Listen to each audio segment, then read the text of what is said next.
Tyler, welcome to the Power Within You podcast. It's lovely to have you with me today and to listen to your journey. How are you doing?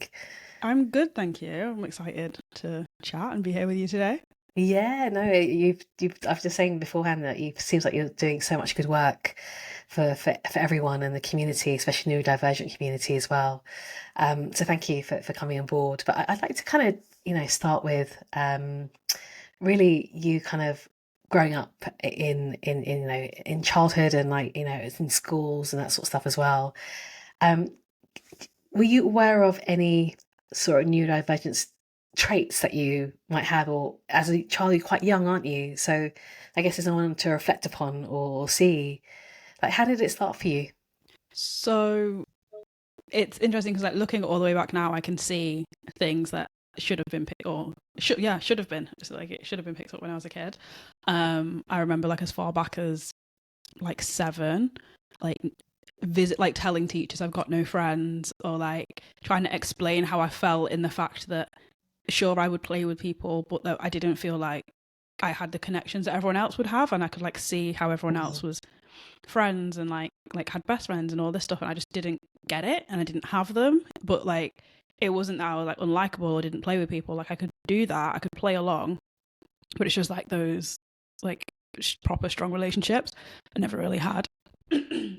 And then also like I was referred to like a child, I don't know, like a behavioral person for Mm. like anger management problems. And it's like, what 8-year-old has that much to be angry about? Like, it just didn't, nothing really made sense.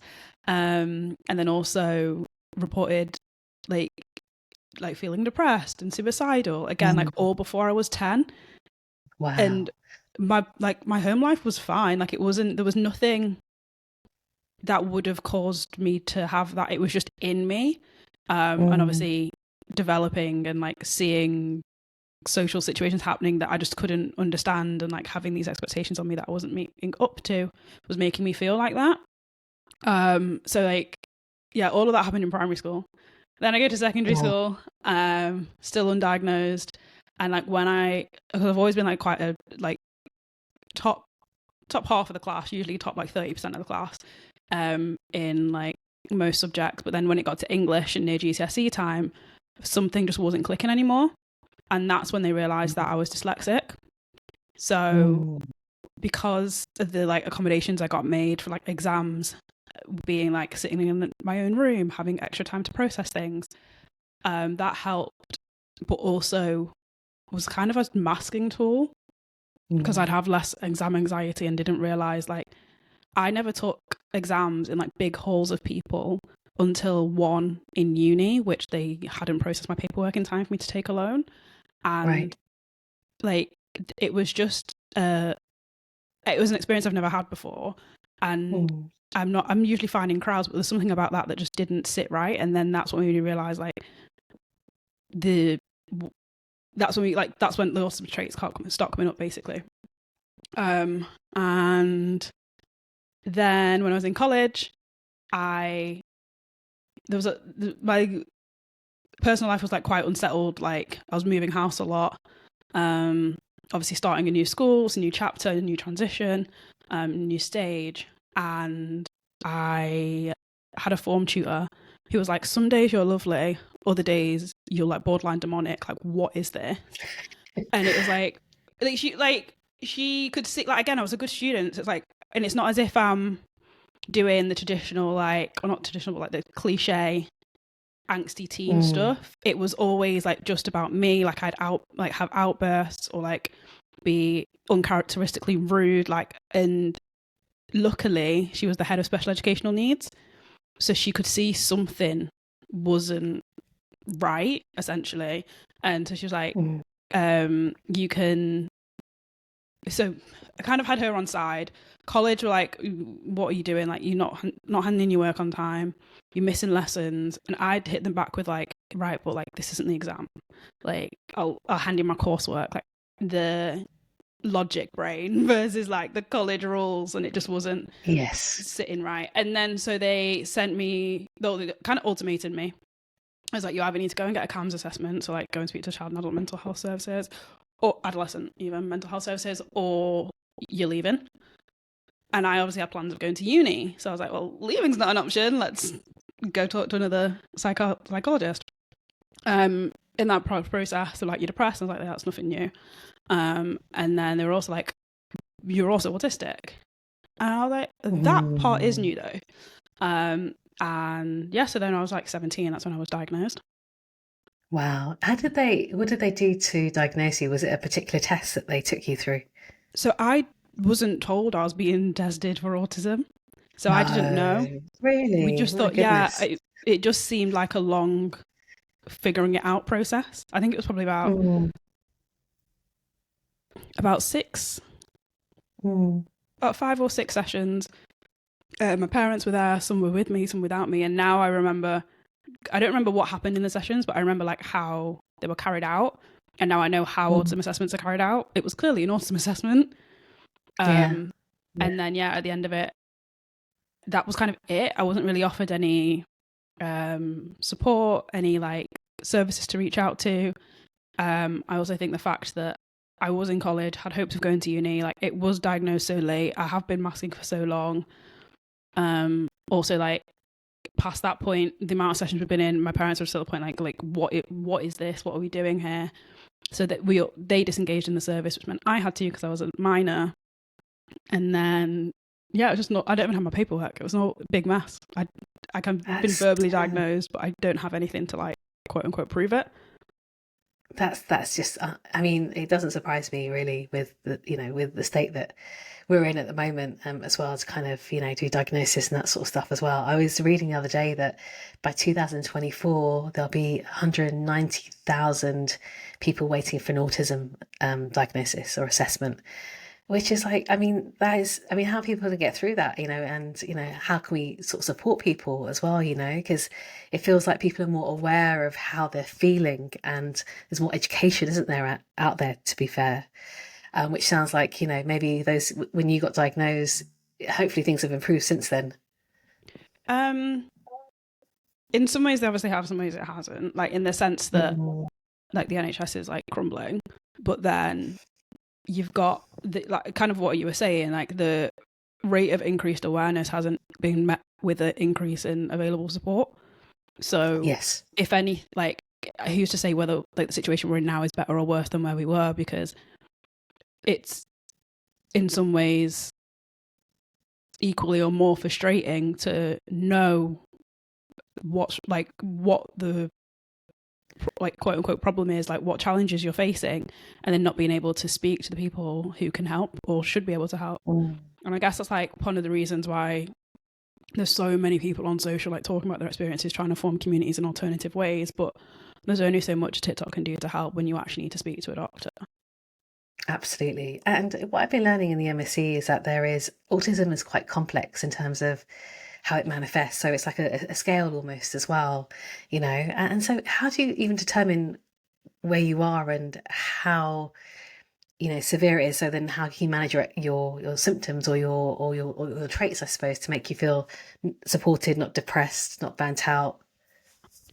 I think in terms of like severity of autism, like that's not really something I subscribe to. I think it's either like you're Oh, autistic or you're not.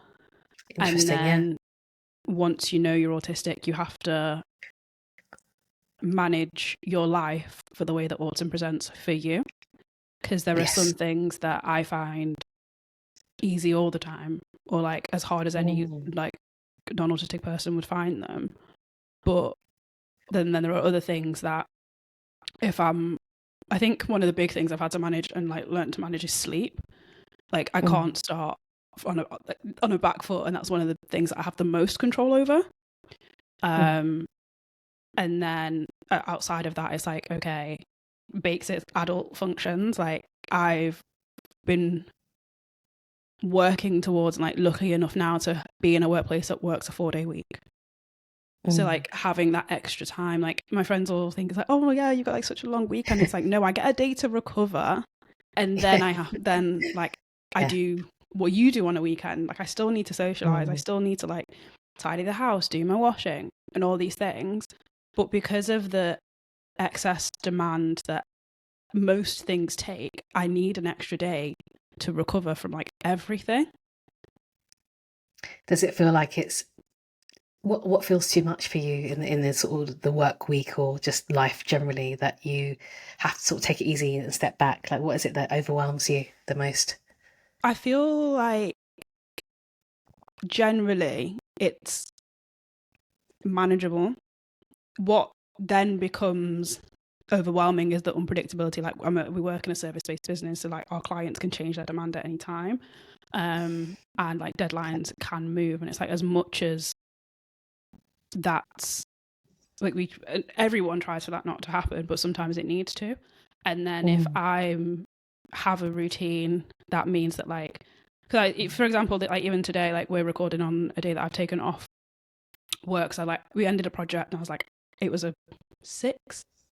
No, they're usually about 6 weeks. This was probably like a 12-week project. I was like, I'm going to need time after this. Like, you can't put me on Yes, any project. I'm just like, I'm booking absolutely. leave. Like, I'm out. And, but because the deadline for the project got extended, I had to push my leave back just so I could finish it off. And it's like, obviously they didn't force me to do that, but I just like, I've been working on it for 12 weeks. And when I can push it, I can get another 2 days out of me. Like, that's fine. But I think in scenarios where like there's less flexibility in like when you can take your leave or less trust, like I found that no one knows me better than me, especially when it comes to like Yes. managing workload or like, even like managing my house. Like even moving house, like which I've just done, I was like explaining my timeline to people and they're like, why have you left like 4 days to pack? You're packing one room. And it's like, because I'm not going to sit there and pack in a day. Like I'm not, like I could, but I won't. Right. Like the way that I work, like I take breaks just to like do my washing up, like of pots. Like that's what works for me. So it's like Yes. being able to just like go, like literally just go with your own flow is what helps. Absolutely. And what kind of methods and techniques do you use to kind of get your energy back and be able to kind of recoup and recover? Sleep. That's the big one. Good. Sleep's Yeah, great though, eh? Like it's so underrated. We have to sleep enough to feel good. fully. And also like the quality of sleep, because I've found recently Quality sleep. Yep. being sleeping when you're anxious, I'm not, Mm. I know I'm not fully asleep. Like I can still wake up tired, to whereas if like I stick to like a nighttime routine, properly wind down, then like take magnesium and then go to sleep, like the more I can do, sorry, to enhance the quality of my sleep, like the better. Aside from sleep, it's just it's annoying, but it's all the stuff that everyone says works. Sleep, exercise, like what I eat and when, like all of those things are so important. But then even I think the hardest one, or like the hardest thing about those being so important, is the expected, especially like 'cause I'm in my 20s, like the expected um flexibility to socialize. And it's like I'm getting to the Mm. point that I'm not compromising. Like my bedtime's 10 p.m. You can see me before then. Or it's like it's getting quite bad. Great though, like I have to put boundaries in place, right? Like it's so people Yeah. have expectations.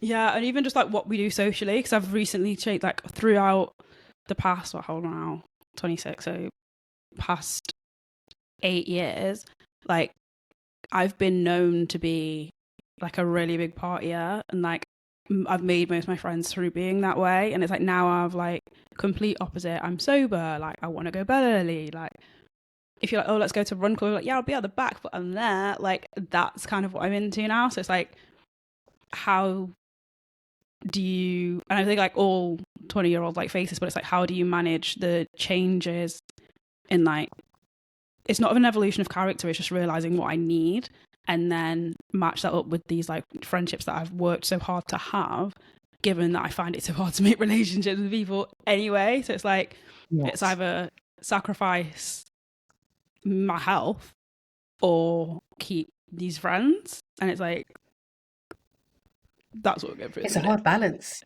Yeah. It's a hard balance, yeah. So was the lockdown pandemic, was that good in a way in terms of like being able to just be at home and like, or is it like just a mix of like I wish I could get out as well and socialize? So some people took it really well and were able to like just be the introverts that they are, or whatever it was. But like, was it hard for you during that time?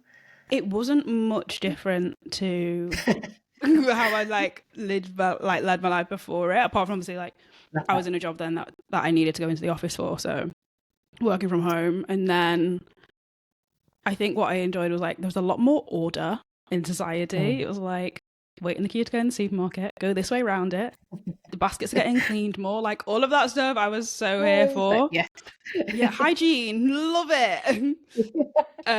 But then in terms of the like, I think what I enjoyed looking back was the like the periods of like you can socialize, you can't socialize, you can socialize. Because it's like Yes. great, you're giving me like 3 weeks where I can go out and out, and then I've Getting got another ready. 3 months to recover from it.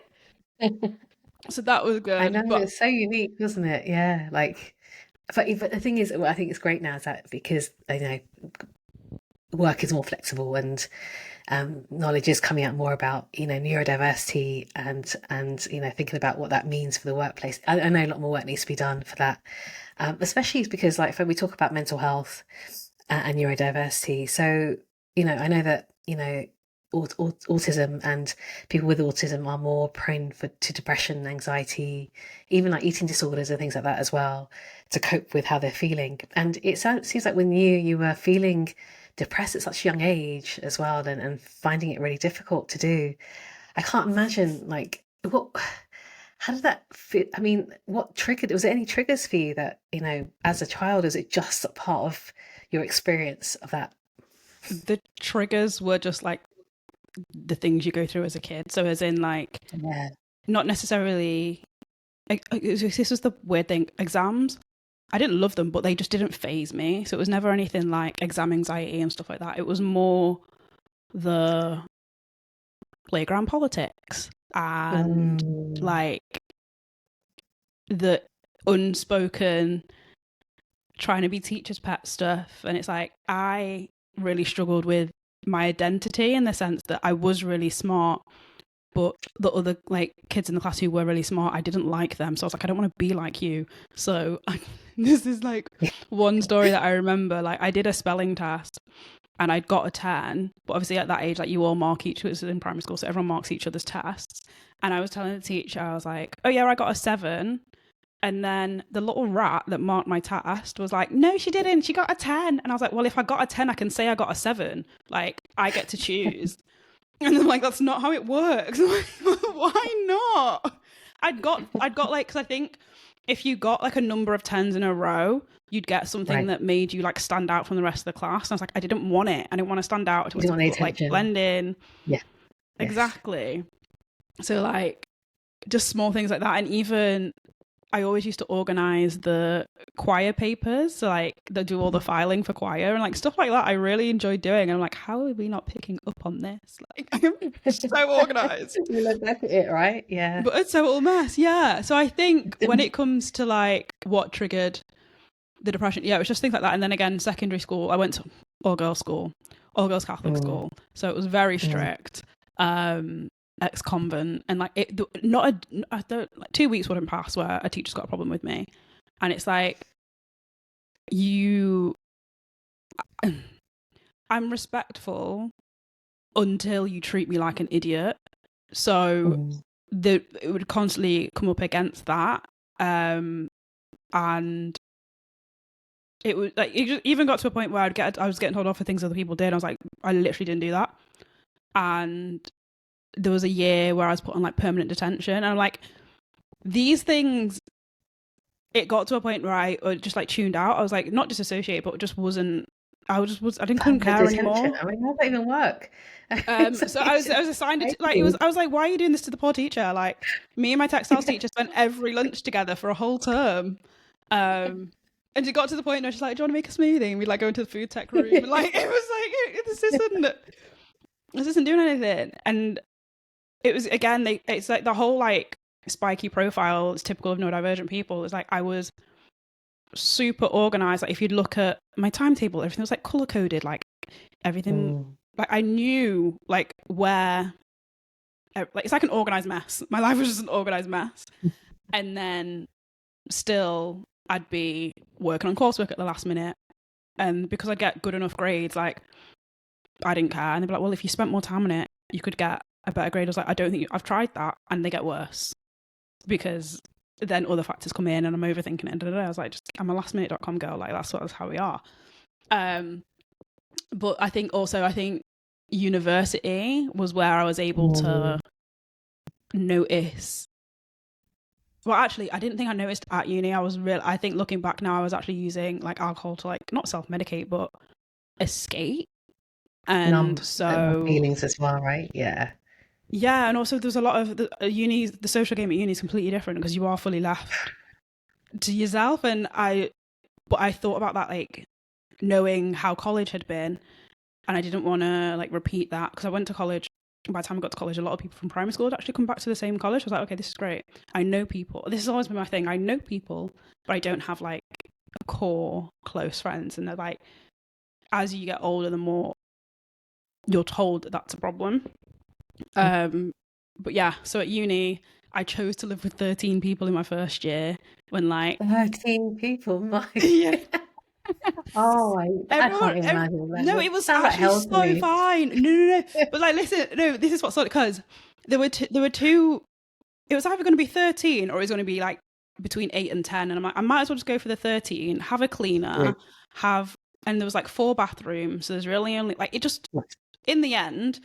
It turned out we worked out at the end of the year. Me and this one other guy were the only one using the bathroom we were using because everyone else didn't like how the air ventilated in there. And we were like, no, that's why it's always free. You too. Great, yeah, it was so fine. But yeah, but like we had because I was like, I think I overanalyze a lot of situations to the point where I'm just like, oh, I thought everyone just thinks about things like this in the sense of like my accommodation choice, and like 13 people was like the best thing for me in the sense that we had a massive living room, we had a cleaner that came, we had like 4 cooks, like it made sense. And it was also like there's no way 13 every one of you isn't going to like me, like someone will at least take pity, and it was fine. We made it through. And then like I forced myself to do netball, joined all these societies, but by the time I left uni I was planning club nights. Like I was booking Ibiza DJs to come to Lancaster. No, like really? Seriously, yeah. And wow. all of this just doesn't marry up to the image that you have of an autistic person. And I think, and it does, I do sometimes think if I had my time over, would I do it differently? And I think the only thing I actually would do was just do it without alcohol. Because I love throwing events. I really enjoy getting people together. Like I was the social secretary for netball and basketball. I didn't even play basketball. Brilliant. Like it was. So anyway, because it sounds like fun, right? Yeah. Well, no, because they were like because I went to the trial. I was dared to go to the trial, and then I somehow made the team, but I never played a game. So then I planned their Christmas party, and it was a lot of like international students. So they like really enjoyed getting together, like to like have events and like get that family feel. And I'd already been planning netball events for a year. I was already planning the club nights in the city. So they're like, yeah, do it. I was like, okay, easy. Like, it was fine. But it's like, again, that when you actually look at the role of like a party planner, you're so busy on the night or at the event, you don't need to build relationships with people. You're there to serve a purpose and serve people. And it's like, very true. That was kind of my way to cope with that. That's so interesting, you know. And do you think through, because you had the diagnosis at 17, that you were able to start managing it earlier? Because some people like, you know, now 20s, 30s, 40s trying to get a diagnosis and they've kind of lived it for many years. Do you feel like because you were aware of what you were, you know, that you were autistic, that was then, okay, I know what's going on. I can start managing this now and know what's best for me. No, because if someone like it kind of I still didn't know what autism was or meant when I got diagnosed. I just got told because you're so young as well, though. Yeah. I just got told that.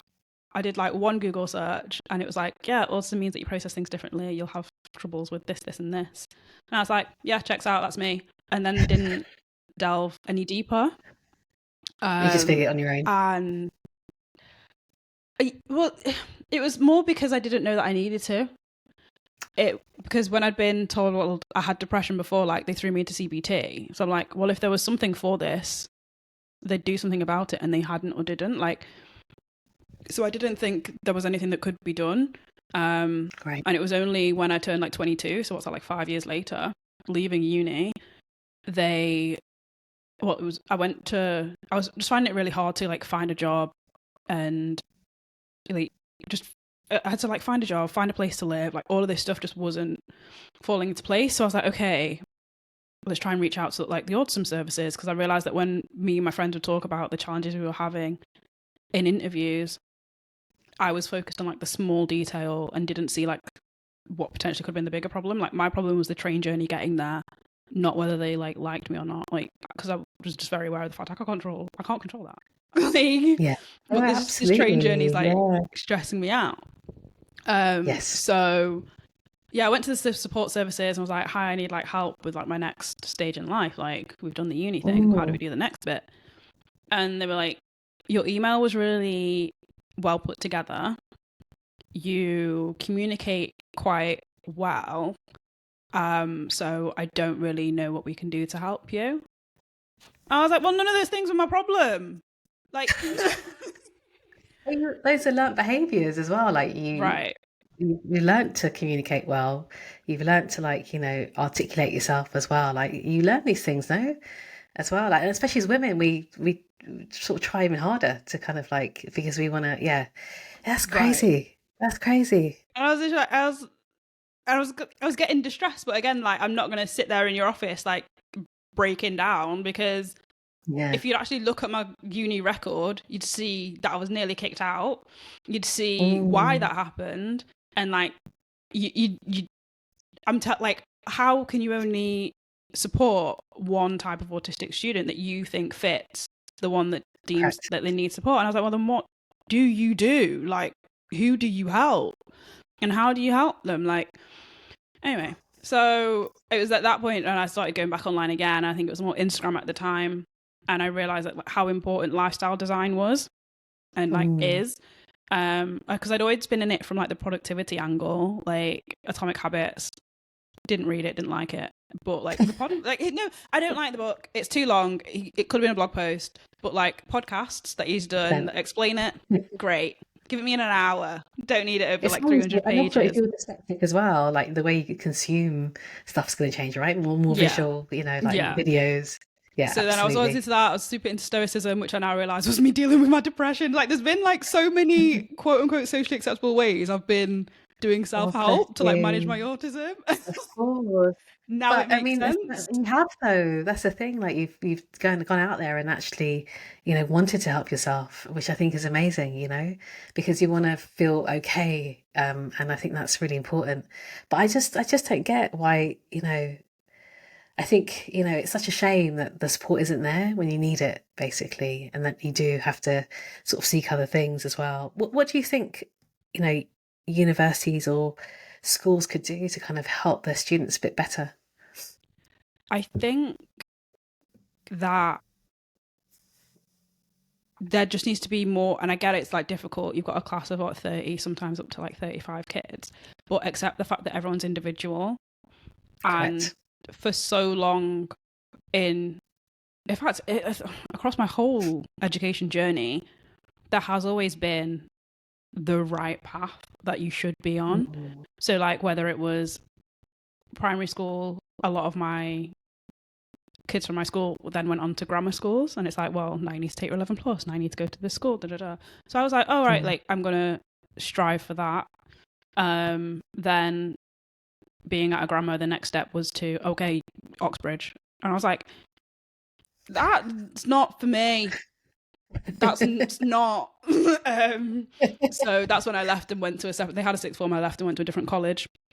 And I think it was during that time at college, I was like, okay, I've got choice now. But because that was so mm, ingrained in me, I was still striving for like the next best to an Oxbridge. mm, Like, mm, what? And then I was going to like red brick cities, and I couldn't do it. Like Newcastle would have been my other choice. I ended up going to Lancaster, which was not necessarily a mistake, but like bad for different reasons. And mm. it even then at uni, it then becomes like, okay, you're going to end up in like a consulting role at a big four, or like the grad schemes, like what's it called, what, like P&G, Unilever. And I'm like, none of this sounds appealing. No. And beyond that, like, what's the alternative? Like, the alternatives aren't told in a way that's like compelling. It's always the other creative or like the other harder route. It's either Yes. that or entrepreneurship, and it's like those are not the only two options. And I You get know, it, it's like so bizarre, isn't it?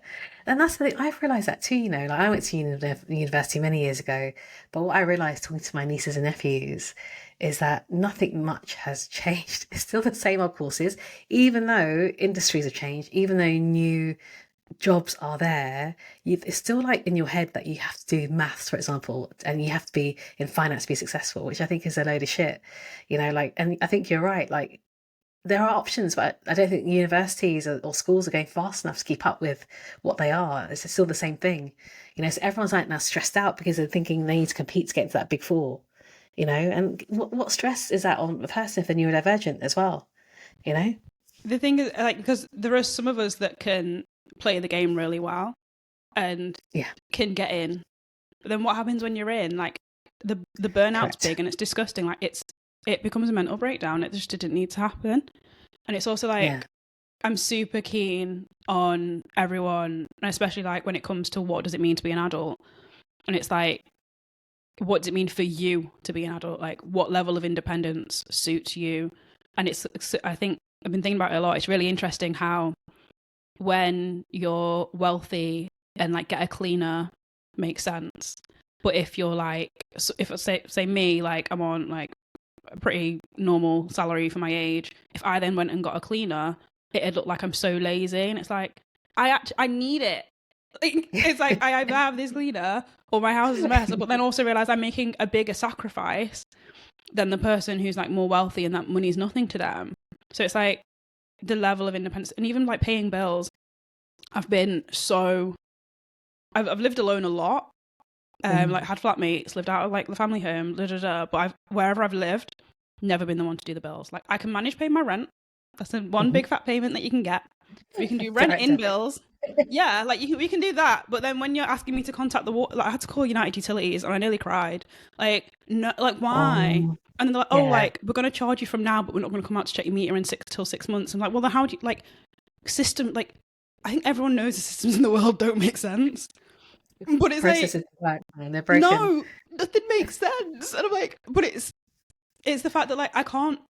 It takes a lot for me to just accept that things don't make sense, and it gets even more like on my mind. I called them like 2 months ago. I'm just bringing it up today because it still bothers me. Like the fact that like everyone just knows things don't make sense, but everyone's okay with them being backwards. And it's like, how do you sleep at night? Like genuinely, how do you sleep at night knowing that this doesn't make sense? But it's so true, you know, and it's like I think you're right. That level of independence, I think, is and knowing that it's right for you as well. I love that the comparison with the cleaner. I love that you said that because I think it's a good analogy to make as well. That sometimes you need extra support in whatever way it is, and that cleaner's also getting the money from you and then getting the job from you as well, which I think is great Exactly. too, right? There's so much to talk about, but I wanted to also focus into sort of background in terms of like me coming from an Indian background. I mean, mental health isn't really spoken about. Who knows what neurodiversity is? You know, like you just think people just tell you sort your life out if you're, different or you're cast out basically as well. What is it? What was it like to go through this as a young black woman? You know, and with your family and community, was that difficult for you? Like, I'm not sure. Like, because I really don't know when I look at my own community of being Asian. I don't think I know many people who are neurodivergent, you know? Well, there might be, but like, it's just, I don't Well, know, share you know? it. Yeah. Yeah. I think one of the challenges I have, like speaking about it within the community and also like even like with friends and like stuff like that, it's Mm, just I don't present like the idea of being autistic that they have. So it's like mm, then I think it's an interesting question because it's changed a lot over the time since I have been diagnosed. Um or like more aware because when I was more aware like in those first 5 years I'd like listen to how people would talk about it. I wouldn't necessarily like share that I was autistic. um I think dyslexia was fun because everyone knew that you could get what was it, the disabled students allowance. Like, oh, you're going to get a free laptop from the government. And I was like, I've got one. I'd rather be able to read. So that one was never taken seriously or deemed like negative or particularly stigmatized. I remember there was a time when I was younger that I thought I had ADHD because I was getting in trouble so much, and obviously the stereotype was kids with ADHD are always in trouble. So I was like, this fits. Maybe this works. Maybe this is it. But no more. No, now no. It was just being autistic. But yeah, how's it changed over the past 10 years? So it's been like negatively spoken about in the same way that most mental health was. It was like, figure it out, like this is just growing up, this is just adulting, whatever. And then it transforms into more now with like mental health conversations. It kind of depends who you're talking to. Like some people you'll get a wanting to understand more or learn more. Like other people you'll get the fact of like just like they'll tell you you're not, like they will be so firm and sure they will undiagnose you, like it's not, you're not, it can't be true, like because of this and this I've seen. And or it'll be like there's classic lines of like everyone's getting diagnosed these days, and it's like it's also those people, it's not like I could educate you as to why that's happening, but you don't want to hear it. So then there's that, but then there's also that wave of, I think what I'm realizing more is parents, or like, again, like people my age and older, are culturally more willing to say that their child is neurodivergent than to share that they are themselves, or like, because it's a different kind of, I don't know, it's just perceived really differently if it's a child, because it's like there's still that, oh, you're young, like, oh, we can figure it out, like, oh, as long as you're not using it to excuse bad behavior, because there's still that need and like that cultural need to be like polite and like like, is the word subservient? I don't know, but like to obey adults and all of that stuff. Absolutely, yeah. So there's that, but I just think, I think the main point is the miseducation which is happening, and like the misinformation that's being spread about like what it is, what it can look like, and what it means. And what doesn't help is like the autism community isn't perfect, and I think quite a few advocates, how do I say this? So basically, obviously, when you create content and share information online, like that's being seen by anyone and everyone, and our in-jokes or like things that we will say like between each other to be funny are being viewed on public platforms and misinterpreted by people who don't like identify with the community, and then that's getting swept up into what's counting against us in public perception, and like education and understanding about the condition. So it's like, how can we exist in these places which are great for creating community and like finding ties and finding people like you and relating, whilst also educate? Like, no, I mean, is it for us to educate? I don't know. We can share our experiences, but then like, how can that exist in a space and in places where people are going to learn more about the conditions and they're not necessarily going with an open mind? So all you're doing is feeding their negative assumptions in that, like, if you're using it as an excuse, like sarcastically, and it's not being picked up because our humor is so different, like, what do we do? So I think, just as everyone like in every community and culture has like these negative biases, I think what doesn't help is that children, like black and brown children, that were already on the back foot, like we're already viewed as like as such a thing. And I think some parents kind of, maybe, I mean, I can't speak for them, but when you have a reason for your child not meeting the standard which you're pressuring them to, and also like your culture's pressuring them to, because like, let's face it, we're still here proving ourselves, like how many decades later, like you've got this like excuse, and parents can use it as an excuse, but that child needs to know that it's a reason, not an excuse. And like, once it's a reason, we can manage things differently and like know how to help you like thrive in this system. Yeah, I love that. I think it's that support and real education is needed, I think, as well. But like, obviously you're doing such incredible work. I had one question around, because you mentioned CBT, and I know CBT is used for like mental health issues like depression, anxiety, that sort of stuff. Are there any sort of therapies that are good for managing or being able to talk through stuff with people with autism, or is it just generally if they have mental health issues to go through therapy? Can't speak on that because I've never had them or been offered them. Ah, no, Which I guess kind stop. of, Really? yeah, no, I Oh, like, I'm thinking of when I like, say I was you're thinking diagnosed so and much. left to figure it out, I was like, My it was good. like, No, no, go no. girl. Really? God, Yeah, yeah. that's yeah. Wow. Oh, Okay. That's just like that's I don't understand that at all, you know. So yeah, I mean that's one thing to look at, I suppose, isn't it? You know, if those sorts of therapies might work, and maybe it's just that support, isn't it, to talk to someone and being able to have that one-to-one time with someone as well. yeah, I think because anytime recently I've started a new job, they've been like, oh, like, they'll have seen my content. They've probably found me on LinkedIn, so they know that I'm quite vocal about this. And like, what can we do to help? And I'm like, the thing that I actually would benefit from the most in new roles is a social buddy, Mm, and like someone who you can go to and ask genuine like social questions, like where does everyone have lunch, like what are the clicks, like like the unspoken stuff. Someone needs to speak it. Help me get on the same page as everyone else. And like, yeah. even because I'm in the creative industries, and some clients are a lot more um not professional, but like classically professional than others. Like, so it's like, what meetings do I need to definitely have my camera on for? Which ones Yeah. can I maybe like get away with swearing a little bit? Like, or even just someone to educate me and meet me with kindness rather than get to the point where I'm being like reprimanded by a manager because I've slipped up. And it's like, it's never coming from a point or place of wanting to be rude or wanting to be different. It's just coming from a place of misunderstanding the scenario that's going on. So yeah, social buddies in all What's that scenarios. empathy as well? You know what? I think that's a great shout. I mean, I worked in tech for 20 years, and I'm sure most of the developers I worked with were autistic as well, and so absolutely incredibly talented as well. But there was no like support or talk or community for them either. And if they were really good at their job and they got promoted and they came to leadership positions, they couldn't. They just felt overwhelmed, like it was just too much, I you have a big know? gripe with this. Sorry, and there's another thing, but it's like, why the fact that like promotions and being good at your job now changes your job.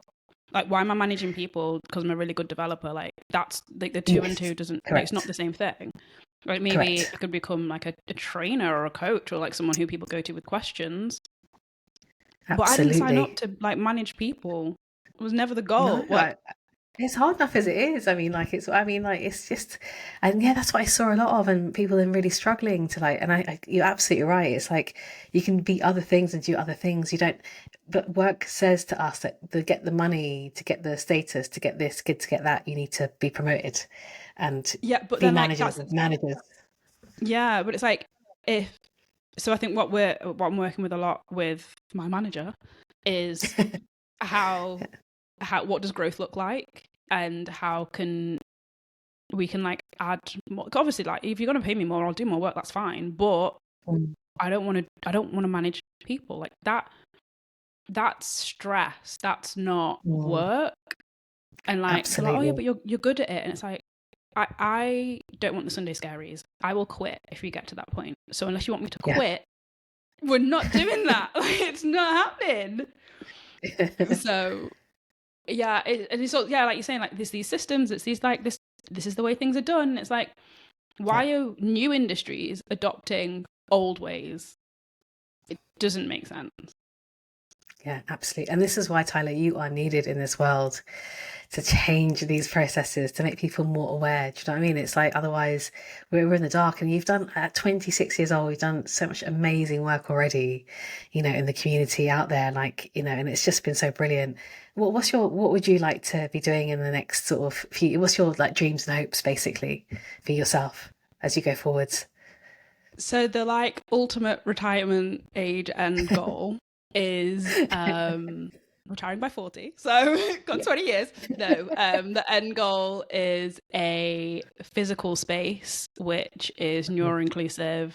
very Obviously nice. there's a lack of third spaces at the minute, and Mm, lack of places to just like like what's the word, like serendipity meeting people.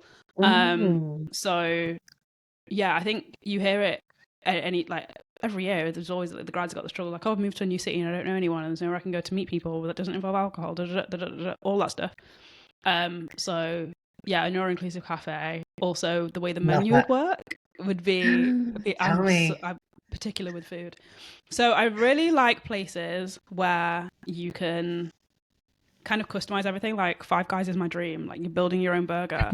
Like places like that, but that more on like a cafe level with like small Nice. plates and like things don't touch and like all of that kind of fun stuff. There is good Um, hygiene. yeah, oh, there will be good hygiene. They'll be like, I also don't understand like how have we got to a place where people are building new cafes and not putting a hand washing station like not in the I just don't toilet? understand. It Just don't doesn't make, understand. again, another thing It just doesn't doesn't make make any sense. sense. See, Nope. that's why there's so much work to be done to change this stuff. And Loads. I Yeah. think your neuro-inclusive cafe sounds bloody amazing, basically. But When's then it I going to think happen? I want to come. that's like short term, shorter term is relaunching like this podcast which helps build Beautiful. community around like oh my god, I've completely forgotten. So it's called Not Sorry I'm Late because it's all about like not sorry I'm like late diagnosed and also like not sorry I'm late realizing all of these things about adulthood because like everyone just gets to it in their own time. So I want to build and help like facilitate the building of a community of neurodivergent like young women, and we'll just like hopefully get together, like if not bond on socials, and then working towards having, this is like the first project is like a candle that I'll do like the research into aromatherapy and how we can use like Lovely. scents and things to help soothe and like manage throughout life. Beautiful. I think that those sorts of things are massively underrated as well, just to kind of give you peace and calmness as well. I think that's it's amazing. One of my favorite shows, I don't know if you've seen this, one of my favorite shows on Netflix at the moment is Attorney Woo. I'm not sure if you've seen it. It's a Korean drama, and she's the first autistic lawyer in Korea, basically. And it's such a great. It makes me smile all the time. It's just so brilliant, and it just shows how you can do anything you want to do in your life, right? Regardless, as well. So I definitely recommend. I don't know if you've Oh, seen it, I'll but check it you have to out. read Yeah, I've not subtitles heard though. anything about Yeah. that. It's really good. It sounds like you have some amazing things in the pipeline, and I'm really excited for you as well. Like, how can people get in touch with you if they want to, speak to you um or connect with yeah, you? LinkedIn is the best. So it's my name, Tyler Grant. In terms of the newsletter, that's like run through there. So it's called Brain Dumps. It's where I share unfinished thoughts about neurodiversity in the workplace. At the minute, we're working on a series which analyzes accommodations and doesn't necessarily like rate them, but advises on like how helpful they are and kind of empowers neurodivergent people to give them the know how to ask for them and like why they might actually need and benefit from them, but also like managers, employers, and businesses to hear it from like a third party to kind of accept it Brilliant. when they're asked for it. So yeah, LinkedIn, Tyler Grant, and then also if you're into YouTube, I'm over there. So I create vlogs, and the podcast will also be on YouTube when that launches, which is again my name, Tyler Grant. So yeah. Sounds very busy, by the way, creating all this content. It must take a lot of time. No wonder you need day to recover. Yeah. But it's like it's like if I'm not busy, I'm bored, and It's the opposite. my brain's not a good place when it's bored. It gets quite dark, so keep it busy. That's it. That's it. Keep busy. But that sounds amazing. I'm definitely going to subscribe to the newsletter because I think that I love to kind of keep up with stuff going on with you as well. But thank you so much, Tyler, for being on the Power of the New podcast. I've thoroughly enjoyed my conversation with you and listening to your journey, which has been so informative, educational, and also really joyful as well. So thank you so much. Thanks for having me. Thank you.